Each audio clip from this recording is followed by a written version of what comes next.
Welcome to our YouTube channel study अपने लिए। आज हम देखेंगे इस इलेक्ट्रिकल मशीन में इंडक्शन मोटर के बारे में। ठीक है, क्या होता है इंडक्शन मोटर। ठीक है, कुछ इंपॉर्टेंट पॉइंट देखेंगे, उसका वर्किंग देखेंगे इंडक्शन मोटर का, और उसका वर्किंग प्रिंसिपल भी देखेंगे, और साथ में स्लिप का भी कॉन्सेप्ट हम लोग देखेंगे। तो स्टार्ट करते हैं। यहाँ पे फर्स्ट है इलेक्ट्रिकल मशीन। इलेक्ट्रिकल मशीन को दो तरह में क्लासिफाई किया गया है। First one is AC machine and second one is DC machine. ठीक है, डीसी मशीन भी दो टाइप में के होते हैं, एक डीसी जनरेटर, एक डीसी मोटर। और जबकि एसी मशीन थोड़ा वास्ट है, इसमें आते हैं transformer, synchronous machine, induction machine और स्पेशल मशीन। ठीक है, स्पेशल मशीन में भी 5 है, यूनिवर्सल, सर्वा, स्टेपर, रिलक्टेंस और हिस्ट्रेसिस। ठीक है, और जबकि सिंक्रोनस मशीन में एक सिंक्रोनस जनरेटर और सिंक्रोनस मोटर आता है, और सिंक्रोनस जनरेटर का दूसरा नाम अल्टरनेटर और फिर एसी जनरेटर भी है। जबकि इंडक्शन मशीन में एक इंडक्शन जनरेटर और इंडक्शन मोटर है। ठीक है, और इंडक्शन मोटर भी दो टाइप के होंगे। ठीक है, एक तो होंगे 3 phase induction motor and the second one single phase induction motor. ठीक है, तो देखते हैं induction motor. The motor, which work on the principle of electromagnetic induction and has air gap as a magnetic circuit, is known as induction motor.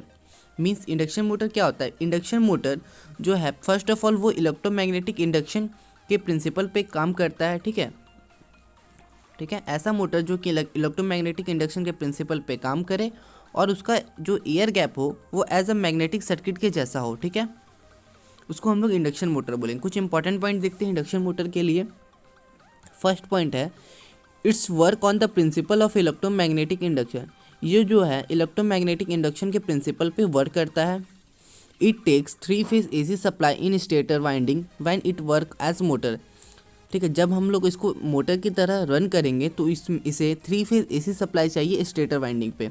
Stator winding पे क्या supply चाहिए, 3 phase supply चाहिए। ठीक है, और थर्ड पॉइंट है in rotor short circuit conductor are present. Rotor में क्या होगा, शॉर्ट सर्किट कंडक्टर हम लोग का प्रेजेंट होगा। फोर्थ पॉइंट है between stator and rotor air gap work as magnetic circuit. Means stator और रोटर के बीच में एयर गैप जो है वो as a magnetic circuit work करेगा। Fifth, due to air gap magnetic circuit it takes more magnetizing current compare to transformer. Means air gap magnetic circuit के कारण ये क्या करेगा, ये ज़्यादा मैग्नेटाइजिंग करंट लेगा। ठीक है, किसके कंपेयर में, ट्रांसफार्मर के कंपेयर में। वो जो T/F है वो ट्रांसफार्मर का शॉर्ट फॉर्म है वहाँ पे। It's magnetic circuit is having high reluctance compare to magnetic circuit of transformer. इसका जो मैग्नेटिक सर्किट का रिलक्टेंस जो होता है वो बहुत ज़्यादा हाई होता है, किसके कंपेयर में, ट्रांसफार्मर के मैग्नेटिक सर्किट के कंपेयर में। सेवन्थ है it is also known as rotating transformer which short circuit secondary. ठीक है, इसको हम लोग रोटेटिंग ट्रांसफार्मर भी बोल सकते हैं कि जिसमें शॉर्ट सर्किट सेकेंडरी रहता है। ठीक है, 8 है a rotating magnetic field created between rotor and stator. इसमें क्या होता है, एक रोटेटिंग मैग्नेटिक फील्ड क्रिएटेड होता है, क्या क्रिएट हो जाता है रोटर और स्टेटर के बीच में, जिसको हम लोग RMF भी बोलते हैं। अब this rotating magnetic field rotate on the synchronous speed. ये जो रोटेटिंग मैग्नेटिक फील्ड है ये सिंक्रोनस स्पीड के साथ रोटेट करता है। ठीक है, सिंक्रोनस स्पीड जो होता है उसको हम लोग डिनोट करते हैं NS। ठीक है, सिंक्रोनस के लिए। और NS का जो फार्मूला होता है 120F डिवाइडेड बाई P। यहाँ पे F जो होगा वो हम लोग का सप्लाई फ्रिक्वेंसी होगा और P हम लोग का नंबर ऑफ पोल्स होगा। ठीक है, जब वैन इंडक्शन मशीन है, ठीक है, when induction machine work as induction motor then rotor speed is less than synchronous speed. जब हम लोग का इंडक्शन मशीन जो होगा इंडक्शन मोटर की तरह बिहेव करेगा तो इसमें रोटर स्पीड जो होगा वो कम होगा सिंक्रोनस स्पीड से। जो यहाँ पे NR है वो है रोटर स्पीड और NS जो है वो है सिंक्रोनस स्पीड। ठीक है, यहाँ पे आपको दिख रहा होगा। और यहाँ पे जो हम लोग ने सिंक्रोनस स्पीड का फॉर्मूला लिखा था 120F डिवाइडेड बाई P। ठीक है, तो यहाँ पे P.NR। ठीक है, rotor speed divided by frequency. ठीक है, ये से भी आप लिख सकते हो। और जब इंडक्शन मशीन इंडक्शन जनरेटर की तरह बिहेव करेगा तब उसमें क्या होगा, रोटर स्पीड जो होगा वो ज़्यादा हो जाएगा सिंक्रोनस स्पीड से। When induction machine work as induction generator, then rotor speed is greater than synchronous speed. Means NR आपका बड़ा हो जाएगा NS से. फिर इसका भी सेम फार्मूला होता है, आप NS का वैल्यू पुट कर देना है 120F डिवाइडेड बाई P. ठीक है, फिर आपका ये आ जाएगा. और जब when induction machine rotate on synchronous speed then no action take place. ठीक है, जब इंडक्शन मशीन, ठीक है, सिंक्रोनस स्पीड पे रोटेट करेगा. ठीक है, जब इंडक्शन मशीन सिंक्रोनस स्पीड पे रोटेट करेगा तो फिर कोई भी एक्शन टेक प्लेस नहीं होगा. ठीक है, कोई भी एक्शन नहीं होगा वहाँ पे, ना तो मोटरिंग एक्शन होगा ना तो जनरेटिंग एक्शन होगा. मीन्स जब NR और NS बराबर होगा. ठीक है, तब यहाँ पे उसका फॉर्मूला भी आप देख सकते हैं. अब यहाँ 13 पॉइंट है, induction motor is also known as asynchronous motor.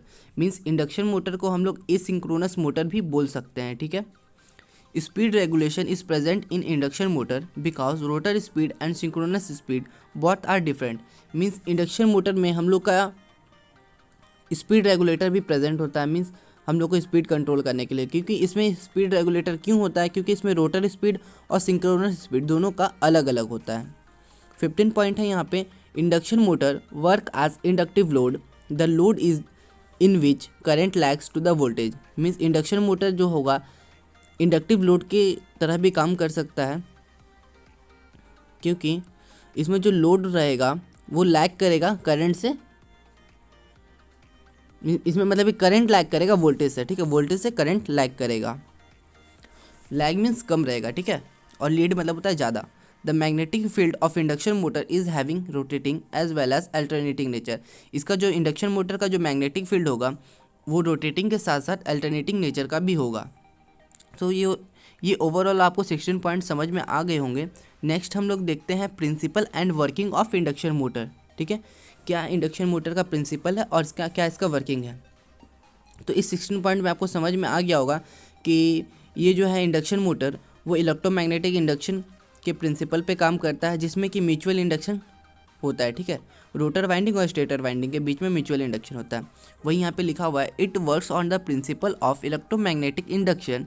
Hair mutual induction take place between rotor winding and stator winding. ठीक है, वही यहाँ पे लिखा हुआ है. अब इसका वर्किंग देखते हैं. To know the working principle of 3 phase induction motor let us consider an induction motor as shown in below figure. ठीक है, मीन्स अगर आपको उसका वर्किंग समझना है तो आपको इस डायग्राम से आपको समझना पड़ेगा. इस डायग्राम में आपको ऊपर में आपको दिख रहा होगा जैसा कि ये 3 फेज सप्लाई यहाँ पे हम लोग ने लिया है. ठीक है, और नीचे अंदर में रोटेटिंग मैग्नेटिक फील्ड है और यहाँ हम लोग का मैकेनिकल लोड यहाँ पे कनेक्ट किया हुआ रहता है. ठीक है, अब यहाँ थ्योरी देखते हैं. When 3-phase AC supply is given to stator winding, then rotating magnetic field is created in air gap. जब हम लोग 3-phase AC सप्लाई हम लोग स्टेटर वाइंडिंग को देते हैं, मीन्स बाहर में हम लोग जब 3-phase सप्लाई देते हैं तो एक रोटेटिंग मैग्नेटिक फील्ड क्रिएट कहाँ हो जाता है, एयर गैप में. ठीक है, और this magnetic field flux is cut by rotating conductor, rotor conductor. ये जो मैग्नेटिक फील्ड फ्लक्स जो होता है वो कट किया जाता है किसके द्वारा, रोटर कंडक्टर के द्वारा. So EMF generated in rotor conductor, this EMF create short circuit current in rotor conductor. तो आपको समझ में आएगा, जब 3 फेज सप्लाई हम लोग स्टेटर वाइंडिंग में देते हैं तो उसमें एक रोटेटिंग मैग्नेटिक फील्ड क्रिएट होता है एयर गैप में. तो वो मैग्नेटिक फील्ड फ्लक्स क्या करता है, रोटर कंडक्टर को कट करता है. तो इसके कारण हम लोग का EMF जनरेट हो जाता है रोटर कंडक्टर में. और जो EMF जनरेट हो गया तो EMF क्या करता है, एक शॉर्ट सर्किट करंट हम लोग का रोटर कंडक्टर में क्रिएट करता है. अब उसके आगे देखते हैं. Now rotor conductor work as current carrying conductor and we know that when a current carrying conductor is present in magnetic field then a force is applied on conductor. जब हम लोग का रोटर कंडक्टर में short circuit current हम लोग का create हो गया तो वो क्या होगा, as a current carrying conductor behave करने लग जाएगा. और हमको पता है जब वो करंट कैरिंग कंडक्टर वहाँ पे प्रेजेंट होगा मैग्नेटिक फील्ड में तो क्या होगा, एक फोर्स लगने लगेगा कंडक्टर में, एक फोर्स लगेगा. ठीक है, और इसी फोर्स के कारण हम लोग का टॉर्क डेवलप होगा. Due to this force a torque is develop on conductor and due to this torque conductor start to rotate. It means rotor start to rotate. This rotation indicate production of mechanical energy by induction motor.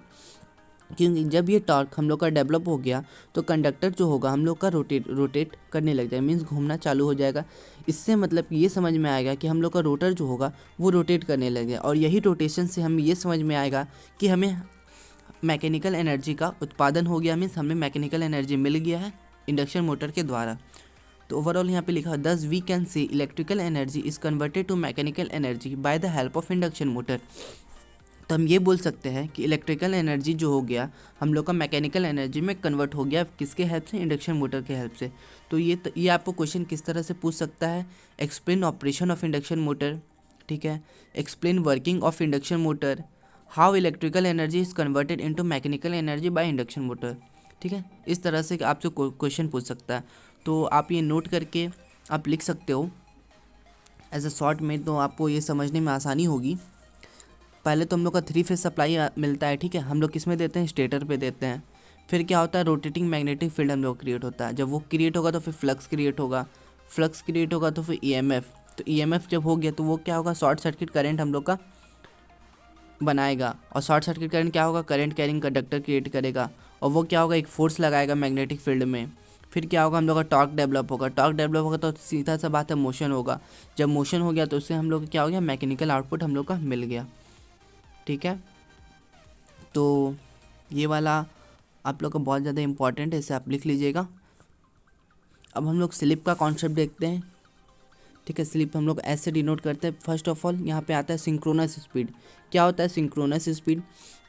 The speed at which magnetic field rotate in air gap is known as synchronous speed.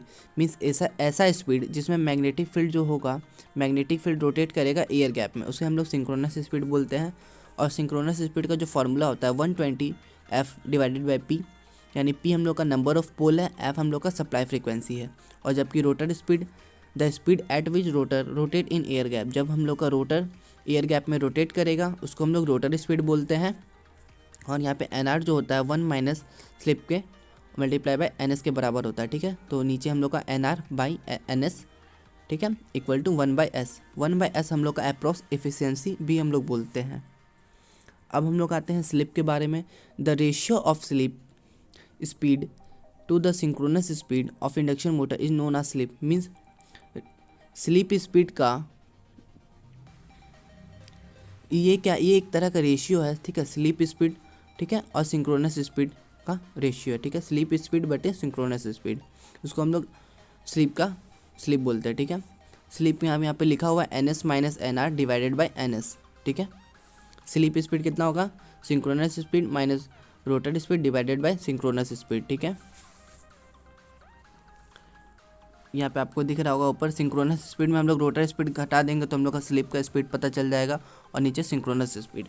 जब ये synchronous speed उधर जाके multiply हो जाएगा तो S multiply by NS, और यहाँ पे ये फिर ओवरऑल आपको पॉइंट बाय पॉइंट आपको सॉल्व करना है। फिर ये सॉल्व होते होते इतना तक आएगा। फिर यहाँ पे 3 केस बनते हैं। यहाँ पे जब हम लोग का सिंक्रोनस स्पीड ज़्यादा होगा रोटर स्पीड से तो उसे हम लोग मोटरिंग एक्शन बोलते हैं, ठीक है। तो फिर वहाँ पे हम लोग NR माइनस NS लिखेंगे, और वो फिर 0 से वो क्या होगा? कम होगा, और फिर माइनस NS माइनस NR, ठीक है। इसको फिर सॉल्व करना है आपको। फिर ये ऐसे ही तरह का हम लोग का फिर केस दूसरा आएगा, जब हम लोग का रोटर स्पीड जो होगा सिंक्रोनस स्पीड से ज़्यादा होगा उसको हम लोग जनरेटिंग एक्शन बोलेंगे, ठीक है। तो इसमें जो रोटर स्पीड और सिंक्रोनस स्पीड जो को हम लोग माइनस, रोटर स्पीड में जब सिंक्रोनस स्पीड माइनस करेंगे तो वो 0 से ज़्यादा होगा, ठीक है। ये हम लोग का सेकंड एक्शन होता है। फिर थर्ड एक्शन भी हम लोग का यहाँ पे होता है, जब हम लोग का रोटर स्पीड और सिंक्रोनस स्पीड दोनों हम लोग का बराबर होगा तो कोई भी एक्शन नहीं होगा। यहाँ पे NR इक्वल टू NS और NR माइनस NS, ठीक है, इक्वल टू 0। फिर ओवरऑल आपको ये सॉल्व करने पे S का वैल्यू एक जगह यहाँ पे 0 मिलता है। यहाँ पे सेकेंड इक्वेशन केस 2 में हम लोग का S का वैल्यू छोटा मिल जाएगा, ठीक है। फिर एक में हम लोग का S का वैल्यू यहाँ पे केस 1 में S का वैल्यू 1 के बराबर मिलेगा। और अब हम लोग नेक्स्ट वीडियो में हम लोग कुछ 4-5 न्यूमेरिकल देखेंगे इंडक्शन मोटर पे। तो अगर आपको ये वीडियो पसंद आया तो लाइक शेयर और सब्सक्राइब ज़रूर करें और हमारे चैनल पे बने रहें।